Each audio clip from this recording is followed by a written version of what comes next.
Hi guys, ഞാനിപ്പോൾ സ്കൂളിൽ പോകാൻ റെഡിയാക്കി നിൽക്കാണ്. അപ്പൊ ഞാൻ ഇങ്ങനെ പോയി കൊണ്ടിരിക്കാണ്. Tata bye. ഞാനിപ്പോൾ സ്കൂളിലത്തെ കാണിച്ചു തരാം.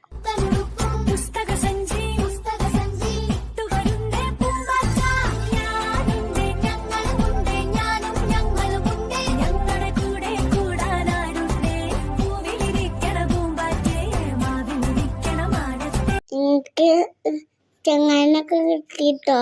എനിക്കൊരു ഇതുമാണ്.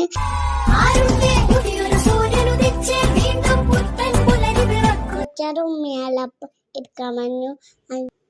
മേലെ പുറത്താക്കിച്ച് കുട്ടികൾ അവിടെ ഇരിക്കാൻ പറഞ്ഞിരിക്കണ്. ടീച്ചർമാരെ പറഞ്ഞിരിക്കണം, മാസ്റ്റർ പറഞ്ഞിരിക്കണം. ഞങ്ങൾക്ക് അറിയാതെ നല്ല കുട്ടിയായിരുന്നു. ഞങ്ങൾ സ്കൂളിൽ നിന്ന് കഴിഞ്ഞു കേട്ടോ. ചാച്ചാ ബൈ.